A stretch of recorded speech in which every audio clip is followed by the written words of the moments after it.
Good afternoon, everybody. Welcome to Fabulous Feet, or at least let's work towards fabulous feet. All right, so this is Carl. Say hi, Carl. I didn't want to detach Carl's leg because I just felt that was mutilating him. So I just put him in a very odd position to get at the foot. So there's 26 bones on the feet. There's a lot of stuff happening down there. And there are ligaments and tendons and muscles and everything. So these feet, all these bones need to move. They need to be free from movement, for movement. And if you've had fractures in any of these toe bones, that's going to cause problems down the road, potentially. Not for sure. I don't want to have a limiting belief here. But it's something that needs to be addressed fairly soon. I know fairly regular. I know I've had 2 fractures in my right foot and my right leg. So a lot of stuff that's going on in there that needs work on. So you have, at the ankle, you have this talus bone, which is, it doesn't have a big silver thing in your body unless you have a plate.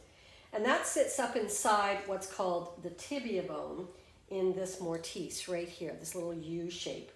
And that needs to be free, of course. And whenever you've had an ankle injury, when you roll from one side to the other, that can be out of position, and that's where you need an osteopath for that.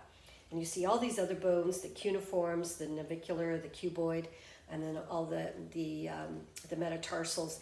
These need to be sure that they're all mobile and moving. All right, so your massage therapist can help there. You can help there. I'm going to show you some things today.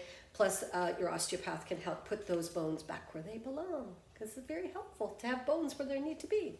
So we'll put Carl away. And we'll continue on. All right, Carl, you can step over here. Well done, thank you very much. So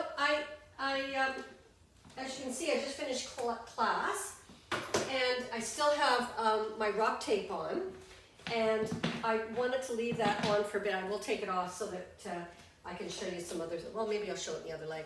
So rock tape is a great thing to have. We sell it here at the clinic at cost. You can get it on Amazon. Kinesiology tape, K-tape, K2 tape, I don't recommend that. It's very flimsy. It's not quite as effective. So rock tape, it comes with, in a box like this, there's the narrow and the wide, and it comes with directions inside, as well as you can search on YouTube, all kinds of different videos. You could say rock tape for the knee, rock tape for plantar fasciitis, rock tape for whatever. So this morning when I got up to do class, I've had the blue tape on my anterior tibials for a while now, but the knee and the calf and the foot started to go. So I got myself taped up so I could get through class. So what the tape does, you put it on with some stretch, and then there's various techniques to use, but I'll keep it simple. And what that does, when you put the stretch, of the tape stretch on your body, you put the skin, because the tape is stretched, the skin will lift. And because of that lift, the fascia underneath will lift. And why is that important? Because all the nerves, all the blood vessels, the veins, everything runs through that fascia. So when you lift it, you decompress it, because that will all get compressed when you either had an injury, whether it's an acute injury, it happened, boom, bang, you rolled your ankle, or if it's something that's more long-term. In my case, it's long-term, because what happens is the tibia goes back into the position it was when it fractured. So I've got the bottom of my foot taped. That is amazing for anybody out there that's challenged with plantar fasciitis. It really, really works well. Plantar fasciitis is something that is challenging and has to be continued to work on. It's not a fun thing to deal with. So I've got a few things for you to do today as far as exercises, but we're going to just kind of warm up the feet first. I want to get back here so that you can see a little bit. And I'm just going to lift your heels. Lift your heels. And we do a lot of this in class, so a lot of it you already know. You can do it standing. Lift one heel, then the other. Just feel that bottom of the foot starting to soften and relax and get to the point that you can feel it being a little more happy, as I say. So you would do that for a few minutes just to get that nice and warm feeling on the bottom of your foot. And you can raise your toes and spread your toes. That's very important. And we're going to revisit this when we talk about our arches, because your foot has 3 arches. I should have showed them on Carl, but it was kind of hard Carl was uncomfortable in that position. So you have, if my hand is your foot, you have the medial arch, you have the lateral arch, and you have the transverse arch across the base of your toes that I often call metatarsal arch. So that's what we're going to do now, is just roll across that metatarsal arch.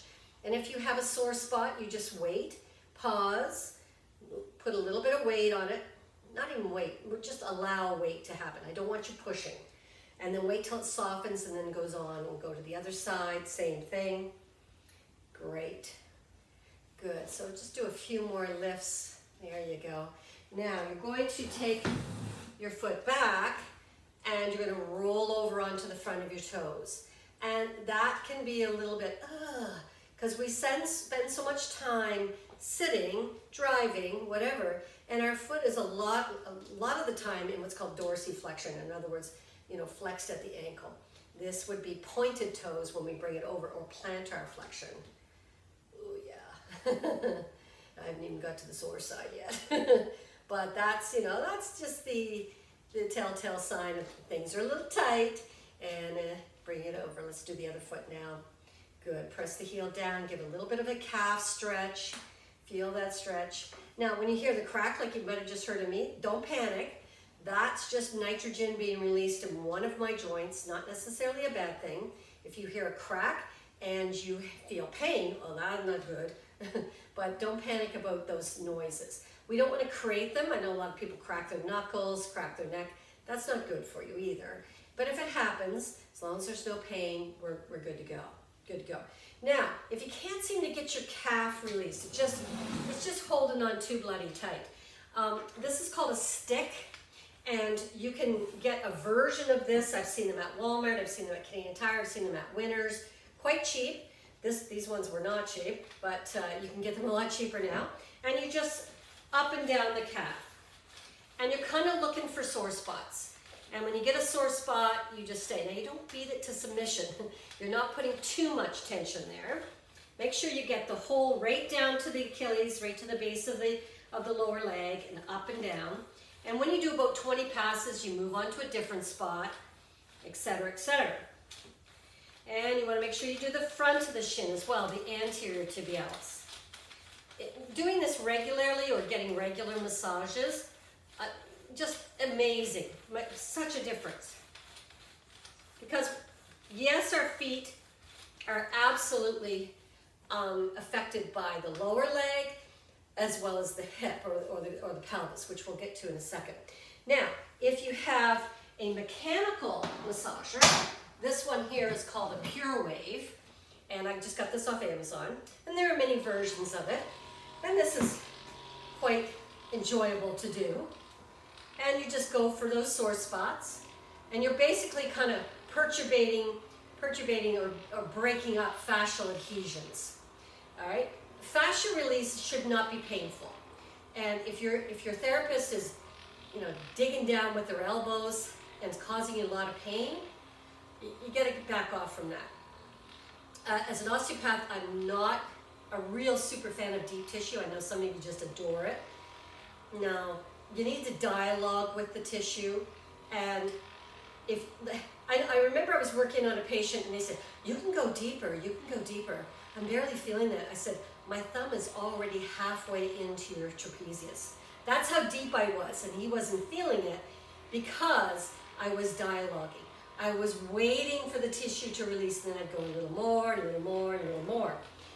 Very, very important that your therapist is doing that versus, driving their thumb to China. You've got to really take it easy, because fascia is very strong, but it's also tubule, and it's tubule filled with fluid, very crystalline. If you look at it under a microscope, or if you Google it on YouTube, you'll see that it's strong tissue, but it's also very delicate, and you don't want to destroy it. You don't want to hurt it.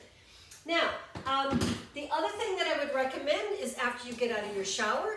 Now, I only use Young Living products because of their purity, and you can choose to whatever you want to use, but I would recommend these because these are full of essential oils that actually have action that the body will allow it to go into the cell because they're so pure in their plant, as well as their distillery process, as well as their production. So because of that purity, the cell allows the essential oils to go into the cell and actually do something to help you. Other oils, other creams might smell nice, but they probably have something in it that the body rejects. So now what I've done here is taken about 2/3 lotion, and then 1/3 of Ortho Ease, Young Living Ortho Ease massage oil, which is incredible. And there's all kinds of essential oils in here that help soften and relax muscles. So I'm taking my lotion, I've just got out of the bath, my legs are dry, and I'm putting some lotion on my legs. Now, you're gonna kind of just take your thumbs, oh, there's a good one, and when you get a sore spot, you just take your thumbs. Now you're not driving them in there. Remember, we just had that conversation. You're just waiting for it to release, get invited in, and then go a little deeper, and then move on.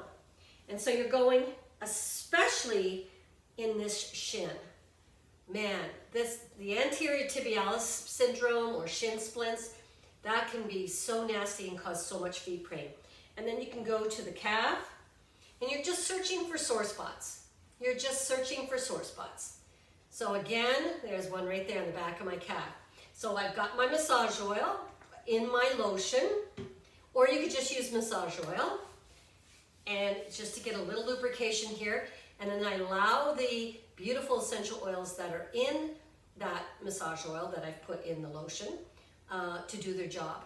And I can start to feel things shift already. What that is a trigger point that's in my calf. It's just a muscle clump, I'll call it. It's like gum caught in your hair. And that little trigger point can cause problems above and below. So it can give you knee problems, it can give you feet problems. Okay, so that's what I want to talk about the lower leg, making sure you're caring for your lower leg muscles through taping if you need it, like an emergency, or ongoing maintenance with the stick, with self-massage.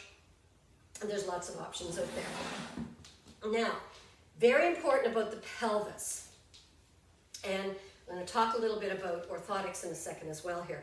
But the pelvis will also affect the feet. So say you have a hysterectomy scar, or C-section scar, or an appendix scar.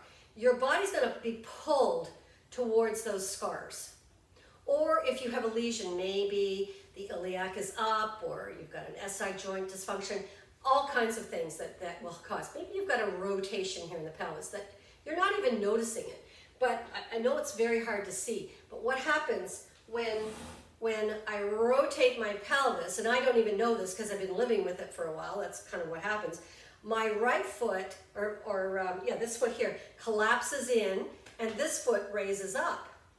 Now that's interesting, but if I bring my pelvis around, my feet are normal. So a lot of times you'll be told, oh, you pronate on your right foot and you supinate on your left foot. So you drop down and you go up. It's not necessarily the feet, it's the pelvis. So again, let's go to orthotics. And I can't tell you not to wear your orthotics. That is totally between you and your doctor. But I want to educate you so that you can make your own decision. I'm not against orthotics. Sometimes you need them for short term. I wore them for 20 years to deal with ongoing plantar fasciitis, but we never dealt with the problem. We only stuck those orthotics in my shoes, and it did help, but it never fixed the problem, which was happening in my pelvis, and I kept getting back problems.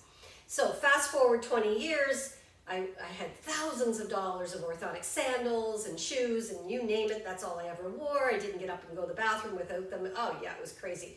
And my feet felt like they were in concrete blocks all the time. But I didn't have plantar fasciitis, so I thought, oh, okay, it's fixed. Anyway, fast forward, I finally see the light. I'm a little biased. And I got to an osteopath. And so she treated me, and I would feel fantastic. My hips felt level, everything is good. I'd walk away 4 days later, I'd go, oh, that twist is there again. It just doesn't feel right. And that went on for quite a while. And finally she said, do you wear orthotics? I said, oh, of course I do. I wear them all the time, da-da-da-da. She goes, oh. So anyway, so she treated me. Pelvis was aligned. We put the orthotics on the floor. And I do this a lot with patients now, as many of you know. And I stepped into my old orthotics and went, boop, right back into that twist. So the orthotic was casted with the twist in my pelvis in it. Yeah, you can't. Your feet will reflect what's going on in your pelvis all the time, all the time. So therefore, I had to get out of the orthotics. Now, 20 years is a long time to have things on your feet to basically support them. So I had to build back up. And I built back up by getting a really good solid insert with no prescription from, I think it was Mark's Work Warehouse, sorry. And then I gradually descended from those more thicker, stronger ones to just a little gel insert. Now I wear absolutely nothing in my shoes. It's so freeing, so freeing. I do like a supportive arch in my sneaker, and that tells me another thing. With your sneakers, please make sure you check your sneakers. Because as you're getting treatment and as you're getting stronger, and someone reminded me yesterday is how much they feel better because of classes, their butts are stronger and their back is better and their knees are better and their feet are better. Yeah, that happens with what we are doing in class. That's my whole plan. So it's a good thing. So as you're getting stronger and your butts are getting stronger and everything's getting stronger, those old sneakers that you've had, you need to get rid of them. Because just like an orthotic, you've worn them and you put them on a counter and you look at them, you'll see that they're worn, either falling in or falling over or whatever. Get rid of them, get a new pair. It's so important that you have decent footwear. Now, I just want to grab what I had over here and I forgot to keep it out, but these are called Vibrams, and these are what I wear for Monday's class. There's very little support in them, and they have the 5 toes, so they're not cheap. But I've had these for probably 5 years, maybe more. They don't give out. And they give me a little bit of help, and I used to wear them at the band hall because the floor was so cold here. I probably don't need them here, but where I'm having a little bit of trouble with my right foot that was fractured, I continue to wear those. So that barefoot class on Monday and our Tuesday, Thursday Bliss class, if you can do it barefoot, that is awesome. That's going to get those legs stronger. So I have a couple essential oils here too that if you've had an injury that you can use. Say you roll your ankle and you know that those ligaments they're all swollen, whatever. Get yourself some arnica. If you're not on any blood thinners, arnica is amazing. It's a homeopathic anti-inflammatory. Get that at the drugstore. There's gel, there's tablets, there's little pellets, whatever. Lemongrass, only Young Living, none of the other essential oil companies out there have the action that Young Living, at least in my opinion, because I'm an osteopath, I can feel it when I apply it.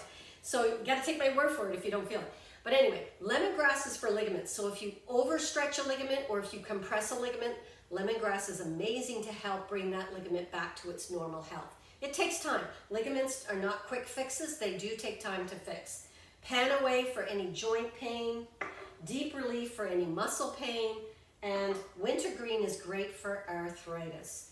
And how many of us have arthritis in our feet? A lot of us do, in our hands. But my days of a hand model are done, as well as my days of a feet model are done. I don't think I ever was, but anyway. Now, take your little ball. We've talked about the pelvis. We've talked about the lower leg. Now let's get into the feet. Now, one more thing with the pelvis. So if the glute work that we're doing in class is not quite doing it for you, you got to get in for a treatment.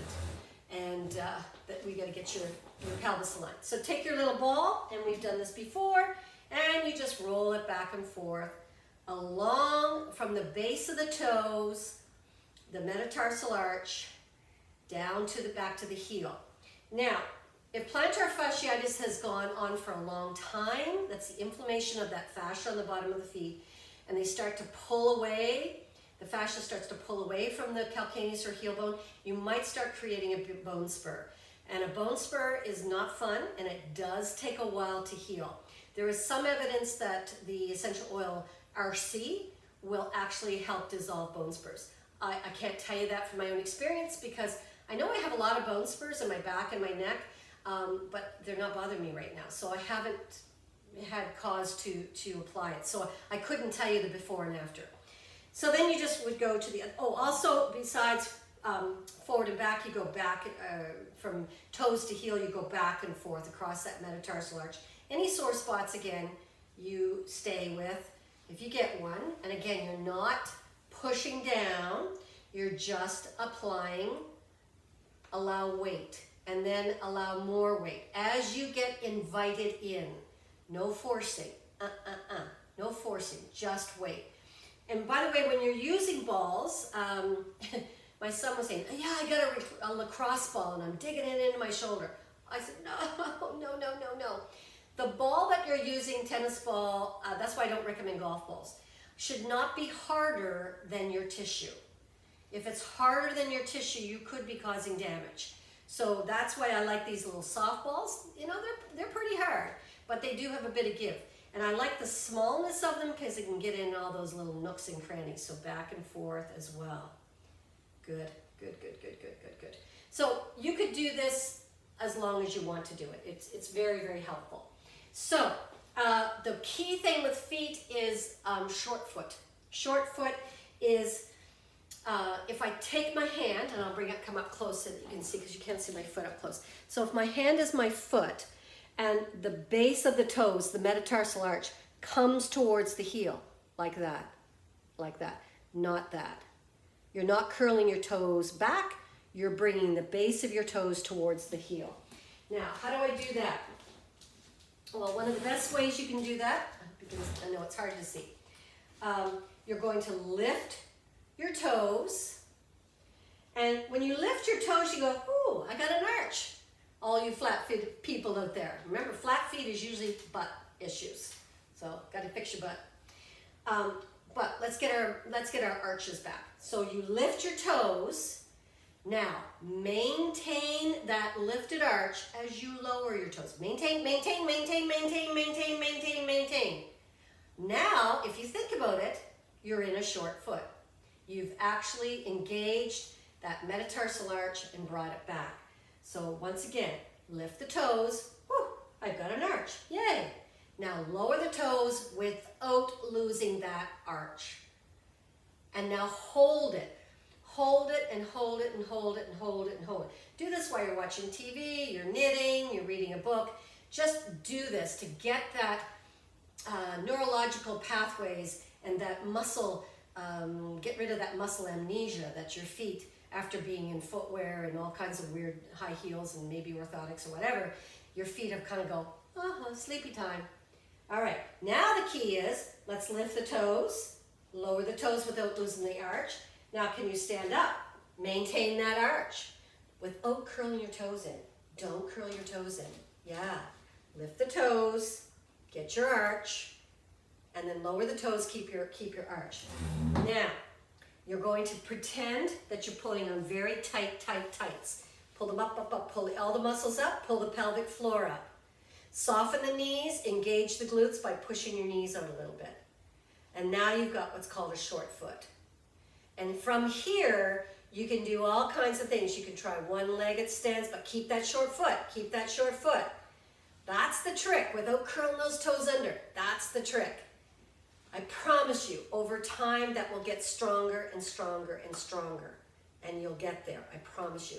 Promise spreading your toes, practice short foot, and then you can go on to doing some calf raises. You can do some toe lifts for your anterior tibialis muscle. There's all kinds of exercises that you can do with tubing, where you wrap the tube around a pole, hold it, and you pull your toe towards your nose. You hold the tube and push your foot away. You hold the tube over here and you go sideways and the other way. All of those you can search, and if you want more information on those kind of exercises, I can surely show them to you. But the key to feet is releasing the trigger points and the tight muscles, obviously getting treatment if a bone's out of position, getting that short foot. Getting that short foot is so key. Now, once you're able to keep your short foot and you're playing with balance, let's challenge it a little bit. Let's grab a pillow, okay? Grab a pillow, maintain your short foot, and you don't have, if you want to lift your leg, you can, or just put all your weight on that one leg. Maintain your short foot. Remember, you're not curling your toes in. You're doing your short foot. And just feel your ankle go do, do, do, do, do, do, do, do. That's good for it. That's a good thing. And of course, the other side. All right, short foot, play around with the balance, challenge yourself. Yeah, you could do this on a thick mat. You know, your Pilates mat, the yoga mats are too thin, but a Pilates mat gives you a little bit more challenge, or advance up to a pillow. I'm looking around and I can't see anything. The towel was there if you want to do towel scrunches. Those are okay.